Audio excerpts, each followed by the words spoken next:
pekerja migran selalu jadi korban.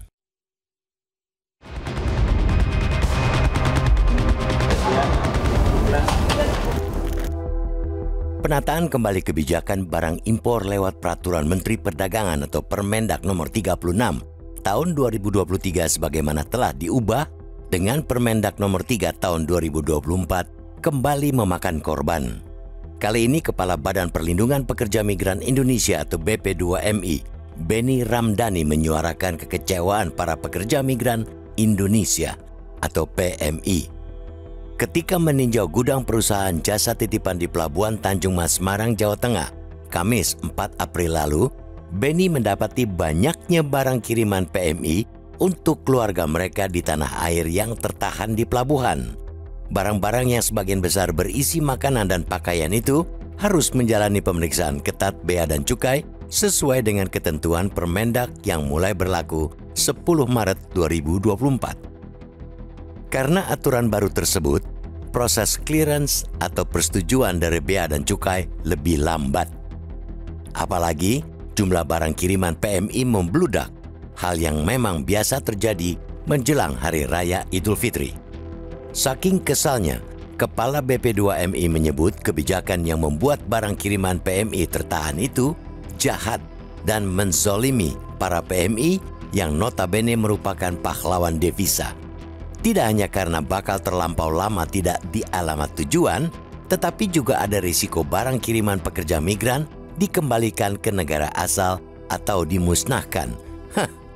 Kekesalan Kepala BP2MI sangat wajar. Barang kiriman PMI kepada keluarga di tanah air mereka beli dengan uang yang dikumpulkan susah payah sampai tahunan. Ribuan pekerja yang barang mereka tertahan pasti kecewa karena batal menikmati oleh-oleh bersama keluarga saat Lebaran. Demikian pula halnya pekerja migran yang terpaksa menahan kerinduan karena tidak bisa pulang ke tanah air. Mereka tentu berharap barang kiriman bisa sedikit mewakili kehadiran mereka di tengah keluarga. Permendak 36/2023 Jo 3/2024 sedianya sudah mengatur relaksasi bagi PMI dalam mengirim barang ke tanah air. Mereka dikecualikan dari ketentuan barang impor harus dalam keadaan baru. Para pekerja migran juga dibebaskan dari kewajiban perizinan impor. Relaksasi diberikan lebih lanjut lewat Peraturan Menteri Keuangan atau PMK nomor 141 tahun 2023. Barang kiriman pekerja migran bebas bea masuk, dikecualikan dari pajak penghasilan atau PPH, serta tidak dipungut pajak pertambahan nilai atau PPN, dengan syarat total nilai barang tidak melebihi $500, sekitar 7,9 juta rupiah.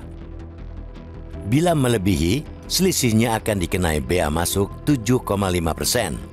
Pekerja migran yang terdaftar di BP2MI dan lapor diri bahkan bisa menikmati pengecualian itu sampai 3 kali pengiriman dalam setahun atau total senilai $1.500. Relaksasi serupa juga diberikan untuk barang pindahan, pekerja migran, dan pelajar. Ketentuan-ketentuan tersebut memang memberikan keringanan bagi pekerja migran dari sisi biaya, namun dari sisi kemudahan pemeriksaan belum dirasakan. Di lain pihak, Bea dan Cukai tidak bisa serta-merta membebaskan barang kiriman pekerja migran dari pemeriksaan. Pasalnya, status kiriman pekerja migran juga sangat rawan disalahgunakan importir nakal yang ingin menghindari bea masuk. Walau begitu, semestinya masih banyak ruang perbaikan untuk mempercepat pemeriksaan terhadap barang pekerja migran. Misalnya, menyediakan fasilitas pengecekan mandiri pra-pengiriman barang disertai penerbitan barcode yang bisa ditelusuri sampai ke data BP2MI. Selanjutnya, Bea dan Cukai cukup memeriksa secara acak. Bagi yang kedapatan melanggar, dikenai denda hingga sanksi masuk daftar hitam, bukan sekadar pengenaan bea masuk. Perlu dipertimbangkan pula kemudahan lebih lanjut bagi pekerja migran yang ingin mengirim barang melebihi nilai bebas bea masuk.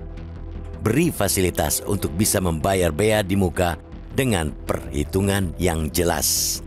Jangan bikin mereka terkaget-kaget menerima besarnya tagihan pelunasan bea masuk ketika hendak menebus barang kiriman. Yang tidak kalah penting, informasi ketentuan relaksasi mesti sampai ke pekerja migran lewat sosialisasi yang gencar.